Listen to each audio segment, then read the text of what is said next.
Yo, what it do, guys? It is your boy, Leon Mookie here, with that of a special what if for you guys. And it's my 9,000 subscribers special. And for that, thank you guys.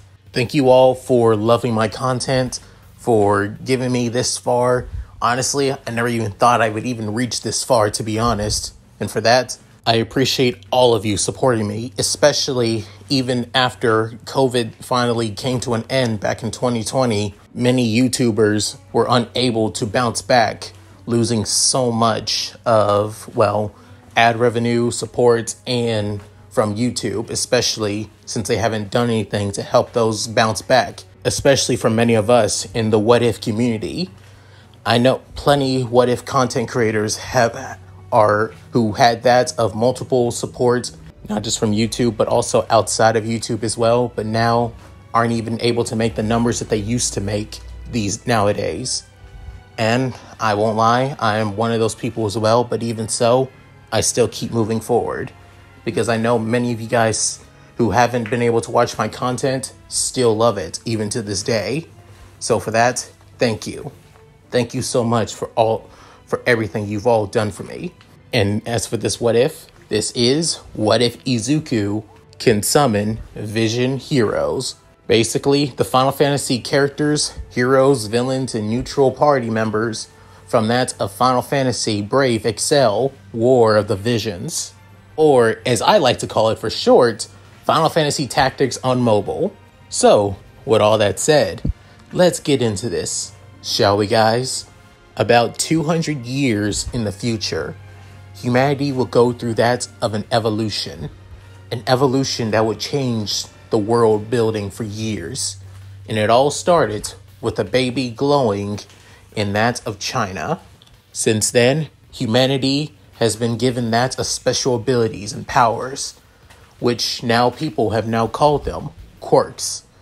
And since then, those with powers have now become the mundane. Those with abilities are basically the norm. And since these powers have become the norm, people decided to use these powers for their own purposes. Some use their powers to hurt others to get what they want by using them in that of ways that can hurt the innocent, while those who use their powers responsibly to protect the weak and save others from disasters. These group of people are now known as villains and pro-heroes. And since then, many people dream of becoming pro-heroes to help others and save the day, to defeating villains and proving that they're the best. And since being a pro-hero, people have now gained that of a financial stable jobs as well. However, some people can't become heroes, not because of society not wanting them to, even though that's one of the parts being. It's mostly because 20% of the human population, those who do not have quirks. And it's because of that, this is where our tale begins, of one greenette boy, one greenette who only dreams of becoming a hero to save others, to save them with a smile on his face so they have nothing to worry about. This boy's name is Izuku Midoriya. 12 years since Izuku Midoriya has been born in this world. However, it's been 9 years since he's been diagnosed quirkless. Since everyone has been telling him to give up on his dream of becoming a hero, from the doctor that diagnosed him to be useless, to give up on a dream like that, to his mom apologizing, saying that not saying anything that it's impossible to become a hero. However, her not cheering him to becoming a hero was what stung the most. And since then, the people that he used to see as his closest friends, especially his best friend, Katsuki Bakugo, constantly belittle, bully, and look down upon him.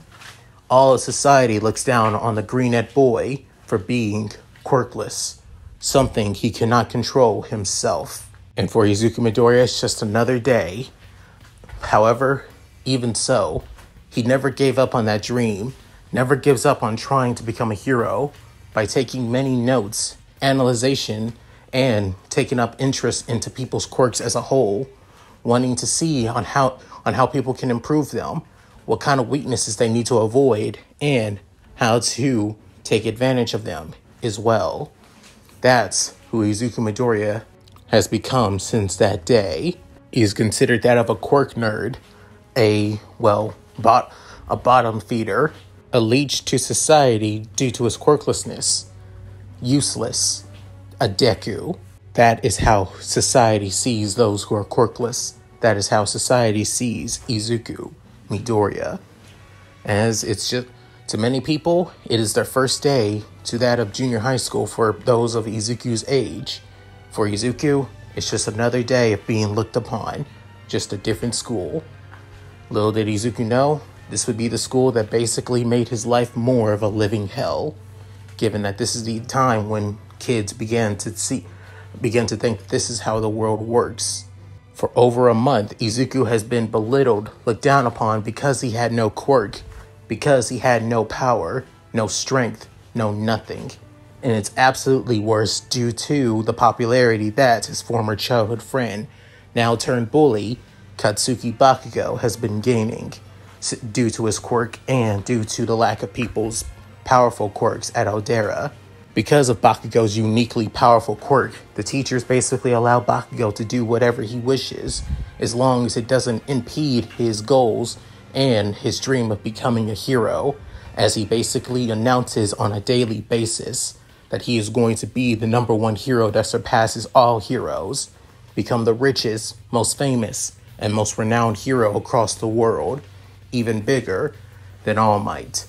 To many people, this was just basically naive boasting, especially to Izuku, that he's basically just trying to hype himself up because there was no one stronger than him at Aldera.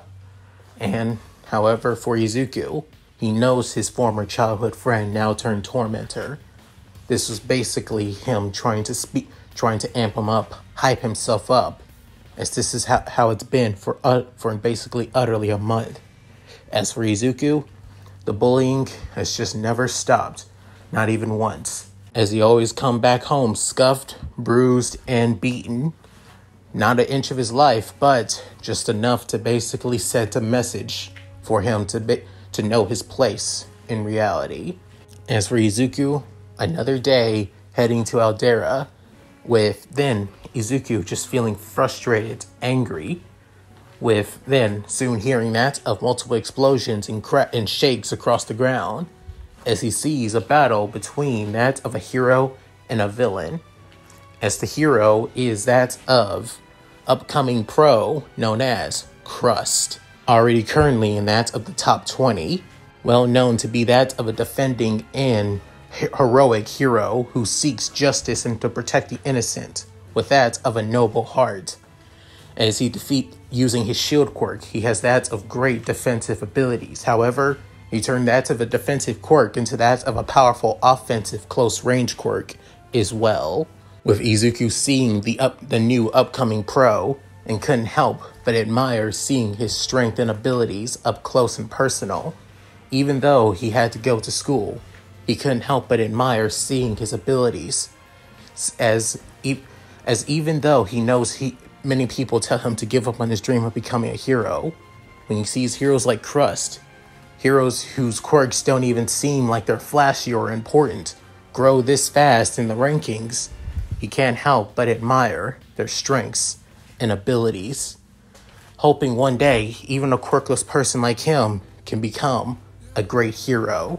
However, as the battle comes to an end and him heading back to Aldera, that high he had basically goes down once more, with constantly being looked down upon, even though Izuku was literally the second highest ranking student of the first years at Aldera. However, even so, since he doesn't have a quirk, neither the teachers nor the students basically, see him as something important, due to that's how society sees him, or rather, that's how the school sees him. Basically not even important for them to even look at, no matter how high his grades are.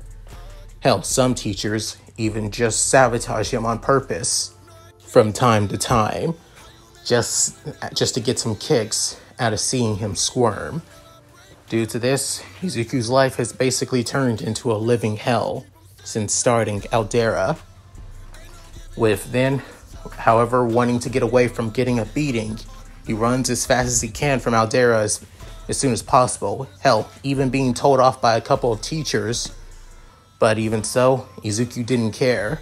All he wanted was just to get away from the school that he sees as his new hell. With then running farther and farther, not even going home at that. Soon, he reaches the outskirts of the city, into that of the mountain forest that the city of Masafu is surrounded by. Within, Izuku couldn't help but take a deep breath and think, what the hell am I doing with my life? Hell, nobody doesn't even seem to value my life except my own mother. And yet, I keep dreaming, keep believing in a life like this. With then clenching his fist around his yellow bag with around the straps and everything, feeling frustrated at the world for continuing to put him down, from the people to the teachers to his old friends to everything. With then couldn't say, I just want a chance. I just want somebody to believe that I can become a hero. Just somebody tell me if it's possible. Please, somebody, anyone, just give me a sign! As Izuku screams this out with all of his lungs, he soon finally tries to catch his breath while screaming that loudly, with then soon realizing that nobody's coming to him as he just scares away at least a little bit of birds. But then him couldn't help but sigh, saying, what the hell was I thinking? No one's going to tell me that it's possible for a quirkless person like me to be a hero. With then, soon, as Izuku was about to leave the woods, he couldn't help but trip. With then, soon, lands right into that of a small little creek. With then saying, ow, that hurts. Also doesn't help that my uniform is now all dirty. And I think I also cut something on my face, as he can feel a little bit stinging on the left side of his cheek. With then, as he's about to get back up, he soon sees something in that of the water, as it's shining, as it looks like that of a ring that looks in the shape of a lion, with that of a bright blue gem in the center. With then Izuku saying, a ring? All the way out here? Who would lose something this important? As he looks at it, it almost looks like it's still in that of mint condition. However, the metal itself, it almost looks pretty old, to be honest. And what stands out the most is the blue gem that's in that of the center of the ring, even though the ring has a weird shape of a lion. With then Izuku saying, the ring, it looks pretty custom made.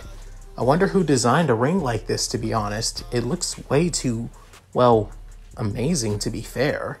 The design alone just says somebody worked their butts off to make a ring like this. But still, who would lose it? Maybe I should. With then soon, Izuku, the green begins to glow as he notices it.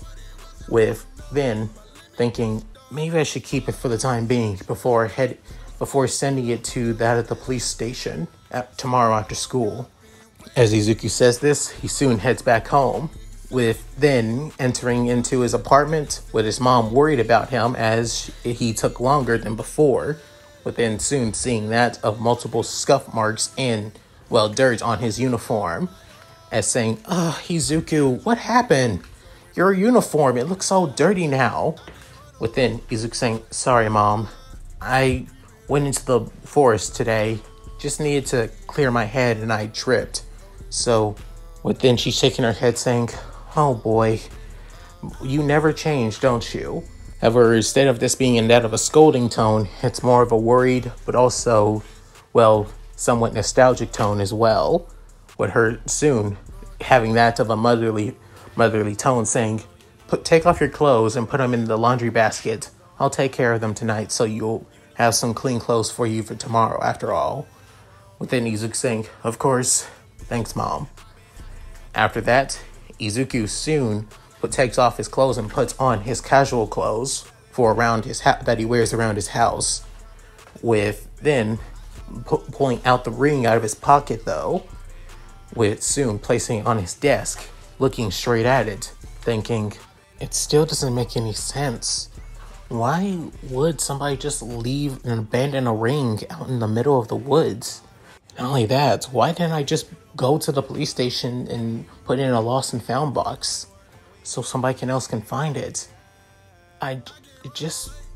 Why would I bring it back here? With Izuku still puzzled with himself, wondering about his own actions. With then thinking, wait, did me taking this ring basically makes me a thief? Oh man, I don't want to be a thief. If that happens, it goes on my record, and I won't be able to become a hero and go to UA. Oh man. With Izuku freaking out, within after a couple minutes of, basically overthinking things, within Izuku calming down finally, within soon saying, no, I can just think about this, Izuku. All you need to do is just turn into the ring to the nearest police box and give it to the lost and found, and everything will be fine. Nothing bad will happen to you, and you don't have to feel like you're basically stealing somebody else's property. With then Izuku having that of a goofy but also somewhat accepting smile on his face. Within still leaving the ring on his desk, and was about to get ready to eat dinner. However, little did Izuku know, the ring began to glow, as then it begins to glow in that of multiple colors, from blue to gold to rainbow, as then a book soon appears pops out of the ring and basically lands right on Izuku's table.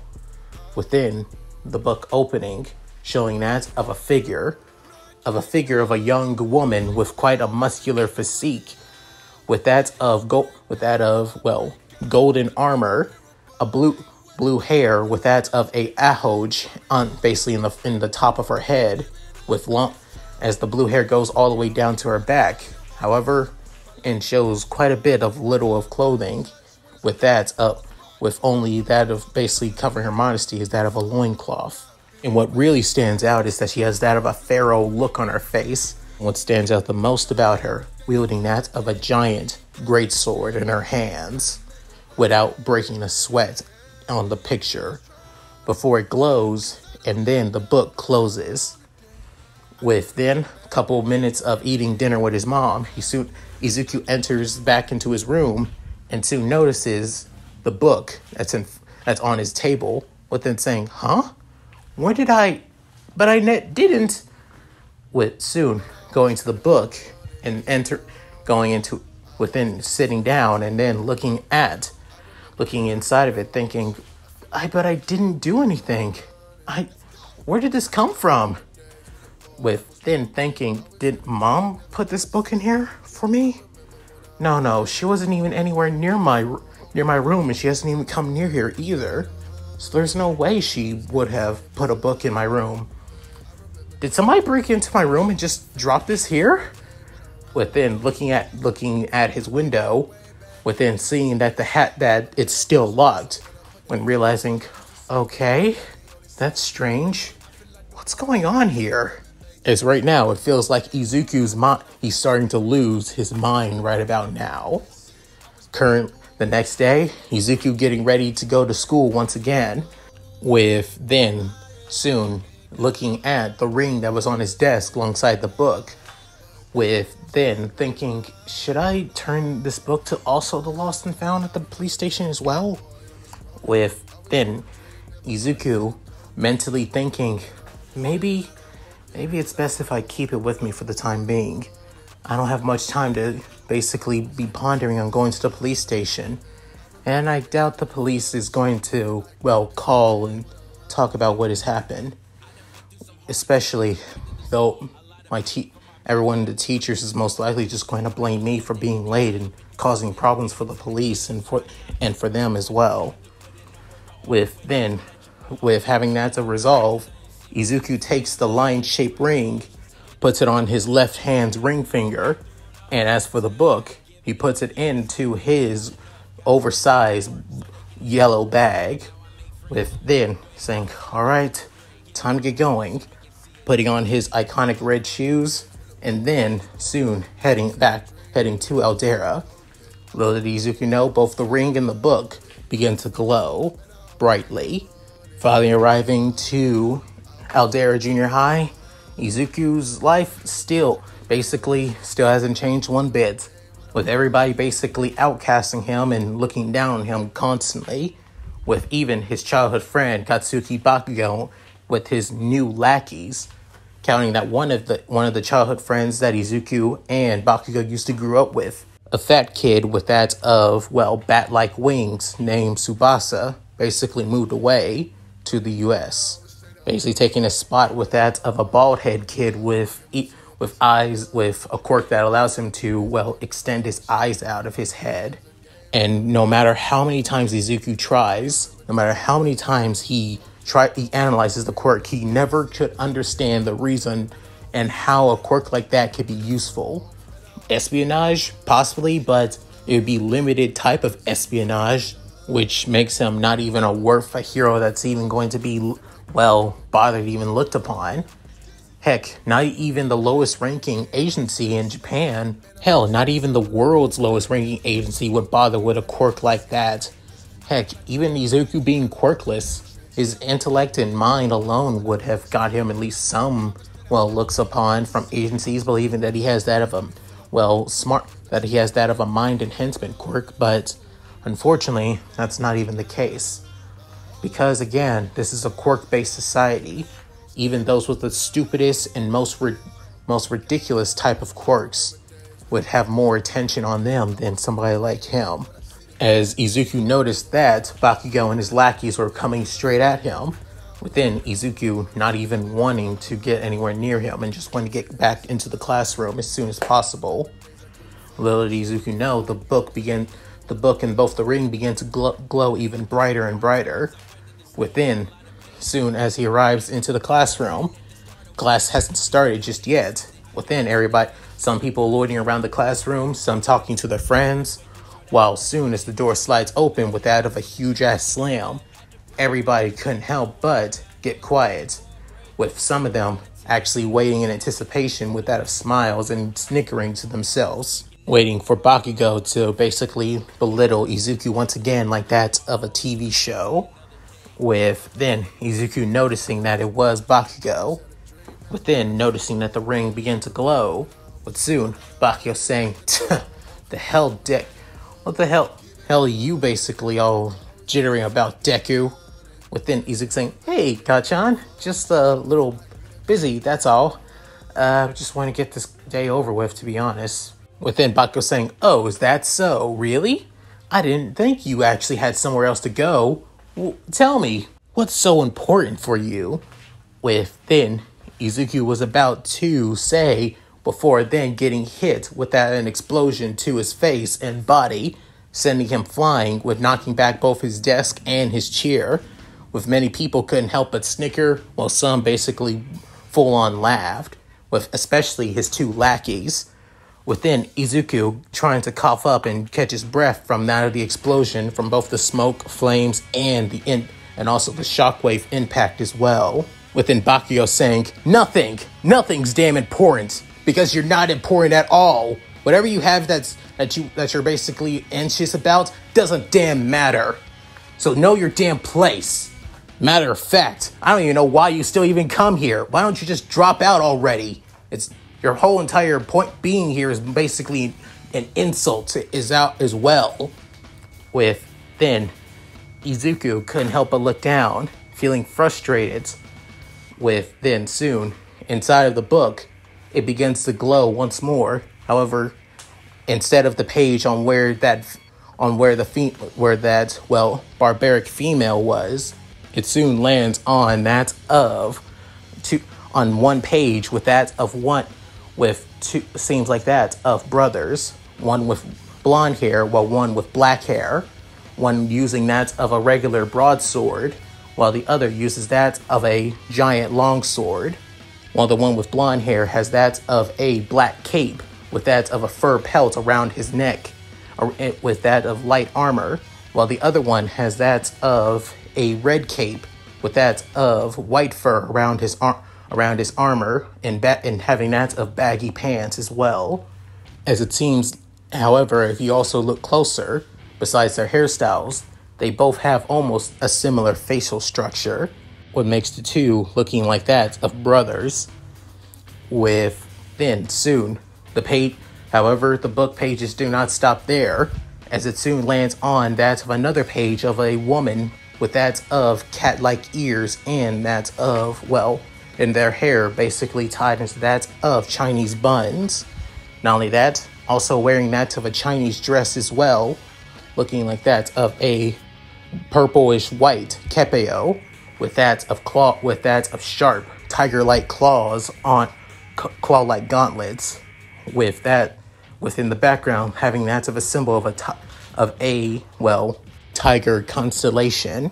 As for the other page, it shows that of another muscular woman. However, she has that of a long green tunic. With that, what stands out the most as well is her crimson red hair, cutting that of a short. With that, also wearing that of fur knee guards and that of armored boots as well. With also wielding that of a giant black and golden axe, with her having that of a stoic cold look on her face. However, through the page itself, her eyes say that she is ready for any challenge in any battle to come for her. With then soon, as Bakugo basically and his lackeys head to their desk to take a seat, with then soon Izuku getting annoyed at all of this, as he is absolutely unbridledly angry and fury. With then soon Izuku saying, "Damn, why are you such an asshole?" With then soon, even though Izuku basically said it so quietly and a quiet insult, with then, however, Bakugo saying, "What did you just say, Deku?"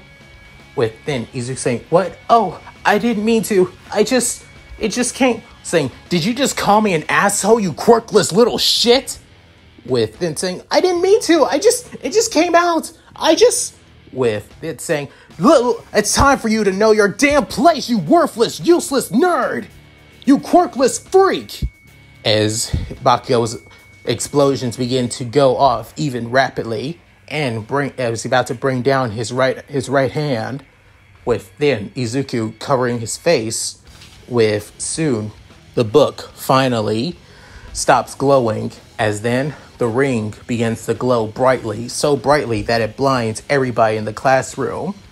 With then soon coming out of the ring being that of 5 figures, the 5 figures that are in the book a little while ago, before as all 5 of them soon come out. Within, the one with the massive sword, with the girl with that of the blue hair, slams her massive greatsword in the blunt end of the sword basically towards Bakugo's back chest, and then slams him through that of the door of the classroom, as he's within him flying out into that of the hallways, creating that of a small spiderweb cracks. Within, everybody was shocked and surprised, somewhat terrified as well, with all the classmates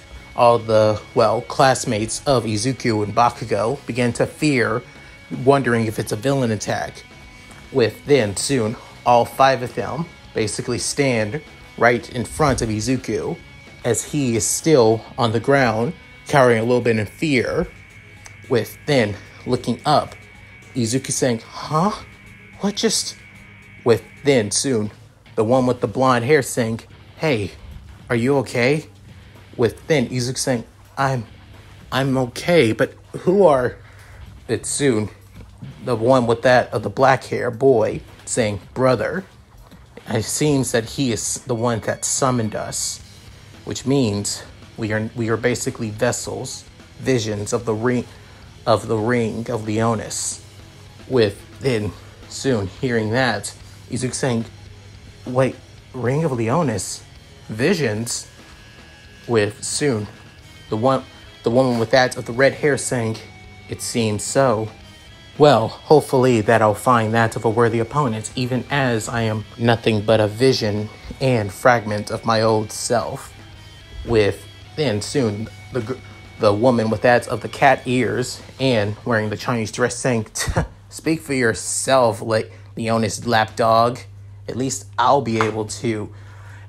might be able to find something challenging. Hopefully I'll be able to sink my fangs into something a lot more tasty." After being gone for so long, with her having that of a pharaoh grin on her face. But then soon, the one with that of the massive sword, and basically wearing little to basically nothing as armor. What stands out most about her having armor is that of the massive golden spiked shoulder pads, and also the golden boots that she is wearing.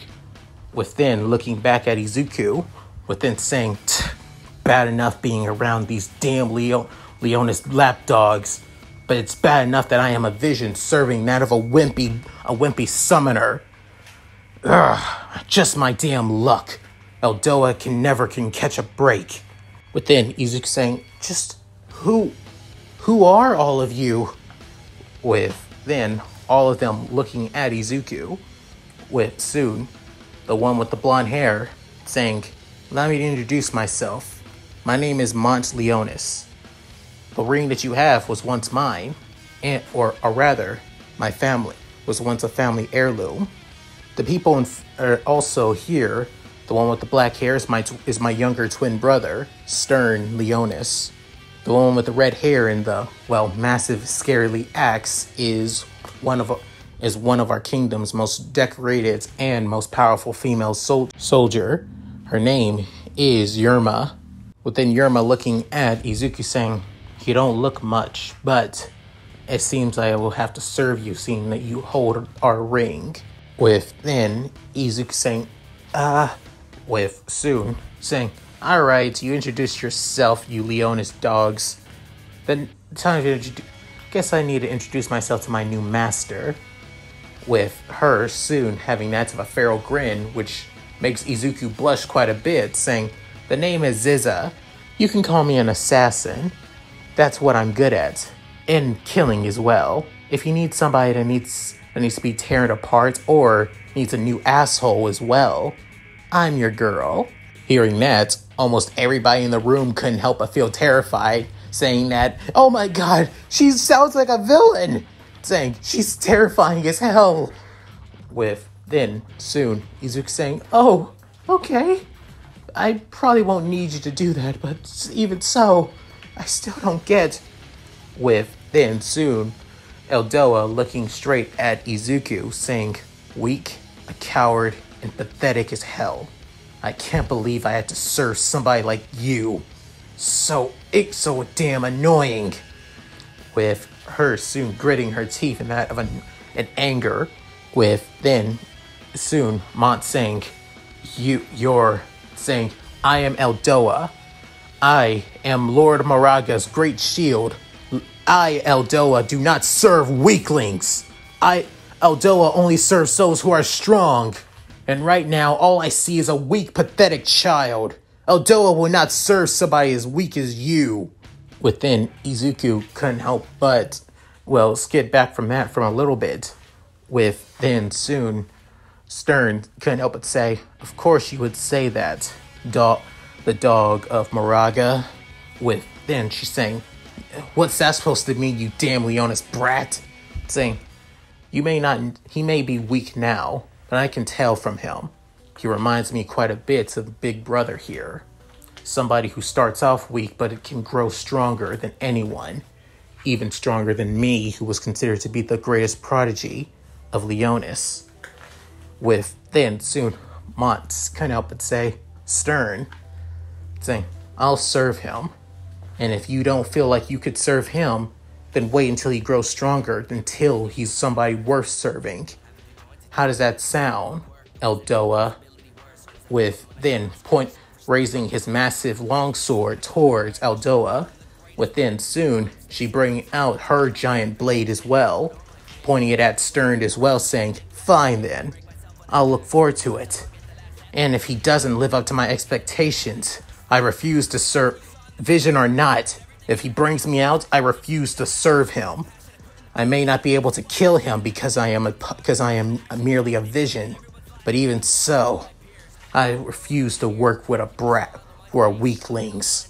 I only serve the strong and powerful." Within soon, without any warning, Izuku stands up with his hair shadowing his eyes. With soon, Eldoa looking at Izuku, saying, "I've always been looked down upon constantly by everybody around me. I don't know who you all are or why you're here, but if you say you want to help me, and if you won't help me because I'm not strong enough, then I'll prove I can be strong. I'm tired of being looked down upon." And Eldoa, was it? Well, I'll tell you this. Within soon, Eldoa couldn't help but be shocked looking at Izuku's eyes, as the big round eyes of somebody who was a coward and scared for his life now fades away into the eyes of somebody with that of a determination. Even though it's shaky, even though it feels like it's being forced, she could still see it in his eyes alone. The eyes of somebody not willing to give up no matter what, and willing to show those who showed him wrong. Then soon, Eldoa couldn't help but blush for a bit. Before then, she couldn't help but smile, saying, "Then don't prove me wrong." With then Izuku saying, "I am Izuku Midoriya, first year of Eldera Junior High." Within soon, the ring begins to glow even brighter, saying, "And I don't know who you all are, and I expect a better explanation in the future. But I promise that I will not to lower your expectations of me. I'm tired of being looked down upon after all." Then soon, Eldoa saying, "Then don't keep me waiting, you little brat." Eldoa does not like to be kept waiting for long. Within soon, she begins to disappear into that of a bright glow, before soon reverting into that of a crystal and heading back into the ring. Within Zeza doing the exact same thing, saying, "Call me when there's something more interesting, little Izu." Then she also reverting into a crystal as well, before reverting into the ring too. Within soon, both Stern and Yoma doing the same, as Mont is the last one out. Within giving Izuku a smile, saying, "We'll explain when we can, Sir Izuku." Within also reverting into a crystal, as then Izuku looking at the ring and couldn't help but be shocked and surprised about what has happened. Within many of the students in the classroom saying, "What the hell just happened? There's no way. Did Midori just awaken his quirk? Yeah, it has to be. I mean, it only makes sense. No way in hell Midori is able to do stuff like that and even beat Bakugo if he didn't have his quirk." Then soon entering in the room from that of the far end of the classroom, saying, "What is going on here? And why is Bakugo in the hallway slumped on the ground? Somebody go and get him to the infirmary and explain." Then soon Izuku, not even bothered with his homeroom teacher, as he looks more at the lion-shaped ring on his left hand, and couldn't help but smile, thinking, "I have power now, and I have people wanting me to get stronger. It may not be in a more, positive way than I want it, but it's a start. Maybe this is the start of things changing for me for the better." As Izuku couldn't help but clench his left hand and wonder what's going to happen in the future. And that's it. Thank you guys for watching. Hope you enjoyed the video. Please tell me what you guys think in the comments below. Love to read them. So, how'd you guys like it? This is basically the first part of a new series I want to start on this channel. I'm probably going to, just like that of, well, Shonen Jump vs. Deku, Star Force Deku, I'm probably not going to do this series pretty often, to be honest. Probably once a month, because there is a lot of summons and visions in, well, War of the Visions, to be honest.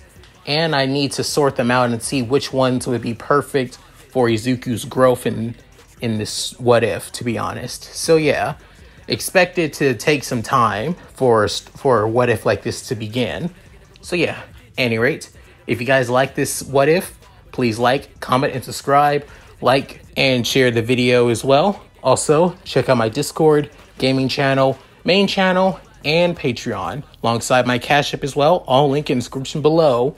If you want to, well, go to my Discord and offer a What If for me, go head there. If you want to check out my gaming channel to see me play a couple of games to just relax from doing What Ifs, hit me up there. And if you guys want to support me financially and want my video and basically want me to continue doing What Ifs, then hit me up on my Patreon. And if you have any What Ifs that you want me to make into that of shorts that I can't do as a main series, then hit me up through that of Cash App and I'll make a short out of it instead. So, with all that said, this is Leon Mookie signing out. Later, guys, and I hope you all take care and be safe. Shiro, my beloved girl, you know what to do, my Ketsune goddess. Hi everyone, this is White Fox. If you liked Leon's video, click the video on the left to see the most recent one. And if you want to see more of this, click the subscribe button and notification bell and check out his playlist. If you still haven't subscribed, do so in the center. With that said, I hope to see you again on my love's channel. Bye!